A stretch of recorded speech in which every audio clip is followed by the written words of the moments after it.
Formula One, the greatest competition. Cars designed and engineered by the brightest minds, driven to the edge and beyond by the world's chosen few. Teams rise and fall, drivers come and go, but echoes of the past always remain. Competing in arenas that have stood the test of time, where glory and failure are separated by fractions, where victories are rescued from the jaws of defeat. This is where history is made. This is Formula One.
Hey guys, your boy Jabberboy188 here, and that was the F1 2013 trailer, which popped up a couple of weeks ago. What do I think of it? I think it's great. The new things that they've been showing is the new cars. I like now that they're adding the Williams from 1980, because that was a car that pretty much made Williams' name in the history of Formula One, so it's great to see that. But I was a little bit surprised that the Senna cars was in the Classic Edition, because because Senna was an all-time legend for like most people in Formula One history, it's sad, that people are not going to get to experience one of his, true icon cars that, people have seen, racing around, driven by the man himself, many laps on like each season. It'd be nice, if they had a choice, to add in like, the 1981, because that was the most memorable car from when I was watching the movie Senna. That was the car that really gave him his third world title. So it would be nice to have the 1991 car in there, and also it'd be nice to have the 1994. Yes, I know it didn't technically do the whole season, but tragically that was the car that killed him at Imola. So yeah. It comes out October the 8th. It comes out on PlayStation 3, Xbox 360, which is great, and PC, of course. So I've got a big announcement for you guys. I haven't been telling you guys forever, so it's best, if I let you in on the huge announcement. I bet you're all excited for it, so just stop what you're doing. Stop playing your games. Just look, listen, because this is the hugest announcement I've got for you on my channel. See ya. Here we go. 3, 2, 1. Alright, so now the huge announcement I've got is that my singing videos, which usually come out on every Monday, are no longer going to be a part of the channel from this week. That is right, it is not going to be a part anymore. I have decided to give up singing videos forever. I'm really sorry guys, for those who are fans of that. I just felt like it wasn't worth it, and I felt like that was what was pulling me back a little bit. So from tomorrow, what I'm going to be doing is I'm going to be uploading a GT5 subscriber race. This is at Le Mans. I was in a yellow 4th of 8 at Le Mans, and then we were having this great battle with Valdude in the LFA. So really sorry for that. But to be honest, I feel like I want to change in my channel, so that's what's going to happen. So I'm going to be doing now a Formula 1 race review of the Belgian Grand Prix, which happened this afternoon. And yeah, let's get going. So, into qualifying.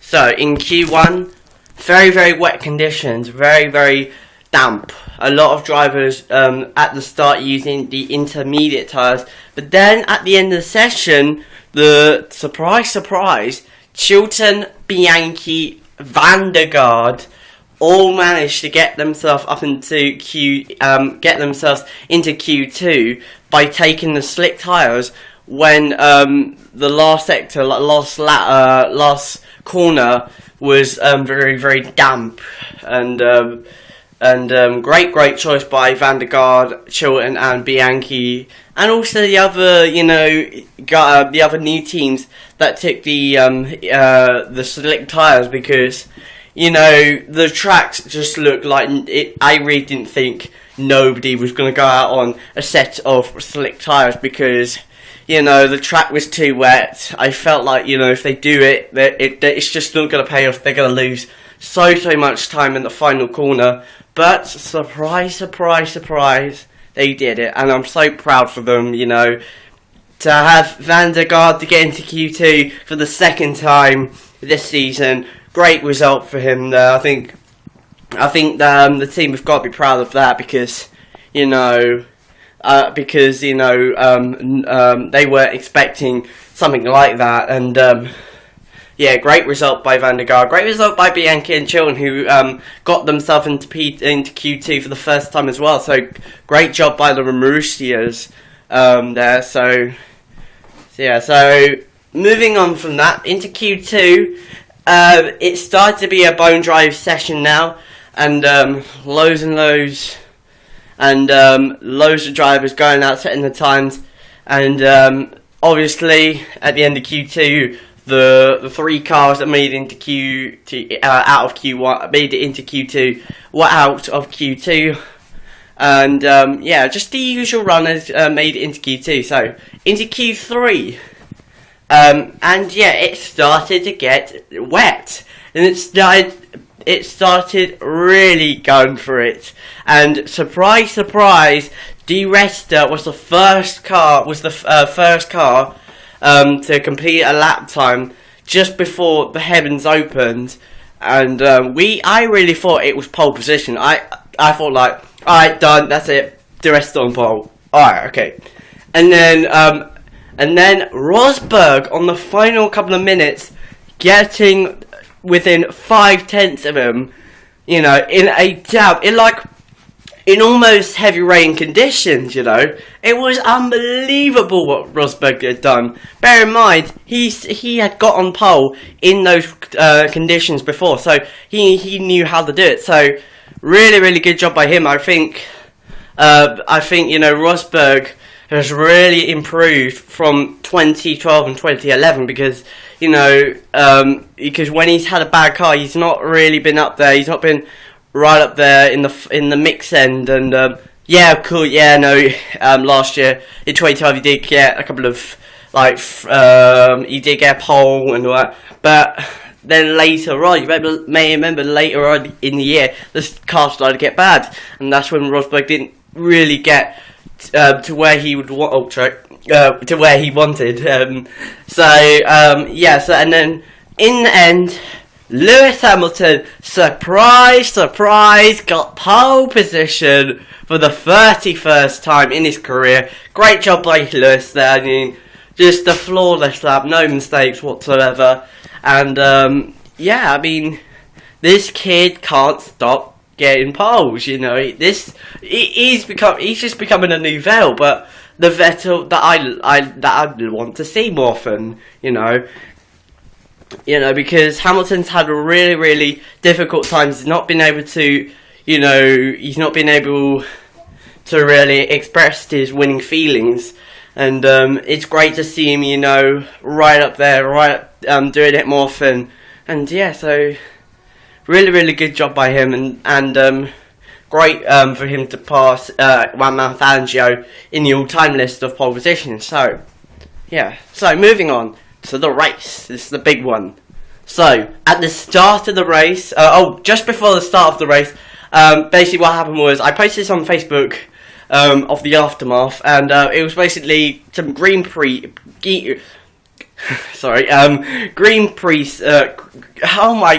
Greenpeace that I think came out of a helicopter or plane, something like that, and it dropped down. I think a couple of them dropped to the grandstand, and then I think during the race they made a poster saying like Arctic oil no, Shell no. And yeah, I think what they were trying to get their message was don't use Shell for your power because, you know, the Arctic, because of course, you know, because it's going to create more greenhouse gases, which means that the ice is going to melt and sea levels will rise. So, I knew like one day the Greenpeace are going to just turn on the Formula 1 guys because they've got V8 engines and that, and they, you know, they're the ones, you know, that burn the most and all that. So obviously I knew it was going to happen. So yeah, it was just a matter of time and all that. So yeah, I don't know what happened afterwards. I think they might have got, you know, caught and maybe sent to jail and all that. So really, really, you know, I think, you know, they should have, you know, if they wanted to get the message across, they should have done it on YouTube and all that. But you know, it doesn't really matter now. I hope they get a long sentence in jail because what they did there, you know, that could have been, you know, really, really bad. You know, they could have interfered with the race. You know, they could have done something bad with the race and all that. So really, really glad that I think they're in bars. I'm not quite sure, but I think they might be. You know, because there's a lot of tough men and security on the outside of the grandstand. So obviously, I think they would have caught them and just send them to bars and so, yeah. Yeah. After that little scuffle and all that, it was back to the race. So to the race. At the start of the race, Hamilton got a good start, but Vettel got the perfect start of all of them in the field, and thanks to that, got to the lead of the race of the Belgian Grand Prix, and yeah, pulled a 3-second gap until lap 2 when his race engineer Rocky said, "Look after the tyres," which I think was probably a little message, like a little sub-message to say, like, back off, don't push the car too much, otherwise you'll spin, otherwise you'll make a mistake and all that. So, really, really good to tell him that, because, you know, I think if Vettel just really flawed it, there could have been a high possibility of him making a mistake and giving Hamilton the lead there. So, really, really good that Rocky said it before, you know, before Vettel made that mistake and all that. So really, really good. And during the race, a load of overtaking going on. Button, I forgot about him. Yeah, Button had a good start and got himself up to third till he ran wide in turn 1 and dropped down to, I think, 5th or 4th. But then later on, he came up to third. Really, really good by Button. A great race by Button. I think won his best this year because, you know, the car looked absolutely amazing. I didn't really see the car, you know, being really, really down on pace and that. You know, I thought, you know, with Button, I thought he was going to drop like down to 9th or something like that. But no, he didn't. He moved himself up to third. But then I think after that, he went for a set of new primes, and then dropped to 6th. But couldn't quite catch the rest of the pack. Rest of the guys ahead of him, so yeah. So moving on from the race, Kimi Räikkönen getting loads of brake problems, a big glow of brake dust on the side of his on the front of his tires. Yes. I was expecting, the Lotus team to be calling him in as soon as they saw that, because, you may remember Webber in 2009 at the Singapore Grand Prix. He had something similar to Raikkonen's, and span and crashed into the wall. So I was expecting, in like a couple of laps for the Lotus team to say, get boxer slap, we have a brake problem, right? So yeah, but they didn't, surprisingly, and that came to bite, because a couple of laps later, Raikkonen tried to make a move on Felipe Massa, ran so deep, really deep, and all because of the brake problem, and he got into the pit lane. Retired from the race. Really sad to see Raikkonen out of the race. I'm a little bit of a Raikkonen fan, to be honest, so yeah, it really sucks to see him out of there. And I think 38 races since he last retired.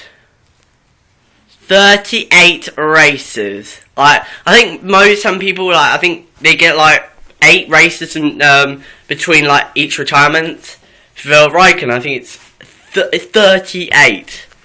Whoa, that is a lot. That is just crazy. That's crazy, man. Jesus Christ. So after that, a little bit of scuffle went on down into the bus stop, where a couple of Saubers were battling for position, same with the Force India and with Maldonado, but one of the cars in front of the scuffle backed the field right up, and Maldonado tried to get into the pit lane, but crashed into Sittel, which lost him his front wing, and then just destroyed the side of Di Resta, taking him out of the race. Really disappointment by Di Resta there, really sucked for him there. He had, it wasn't. I really don't blame him for what he did there. He was trying to stay out of trouble, and Maldonado there, 10-second penalty there. I think he deserved it because he was turning into Sutil. I think Maldonado should have kept going. I know he's trying not to lose time, but you've got 3 guys next to you. If I had 3 guys next to me and I lost my front wing, I would have just kept going. So I think it was just a bit of misjudgment, and I think a bit of a clumsy mistake by the Venezuelan there. And really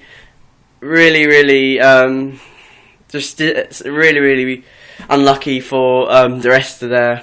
Really no fault of his own there. So yeah, that's a disappointment to him there. So moving on from the race, Vettel still leading by 12 seconds to Alonso, and Mark Webber really getting right onto Rosberg, but on the last couple of laps, really couldn't get past him. I think he was absolutely giving it everything. And and also on the last couple of laps as well, Mark Webber had a bit of problems. I don't know what kind of problems he had, but his team radio said short shift and I think it might have been a gearbox problem, to be honest, because whenever I hear the word short shift, I'm always thinking, alright, gearbox problem, alright, so yeah. So I think that's what happened, but I'm guessing it's that. I'm not quite sure, but yeah. But in the end of the race, the German, the man that just can't stop winning, Sebastian Vettel, took the checkered flag by almost 17 seconds. That's right, 17 seconds. That is crazy. That's just unbelievable. Especially on the track that, you know, to be honest, Red Bull haven't been, you know, really strong. That is incredible. That's insane. So, yeah, really good result by Vettel. I think he really deserves it. No mistakes whatsoever. Second was Fernando Alonso. Really good job by him. 9th to 2nd, really good. Hamilton 3rd. Real disappointment by him there. I really wanted him to win the race. I thought, you know, this was going to be the race where he's going to make it 2 in a row, but, you know, the rest of the cars around him were just too quick for him. And, yeah, really good race. And, yeah, so that's it. So, thank you very much for watching. See you guys next time. Bye-bye, YouTube.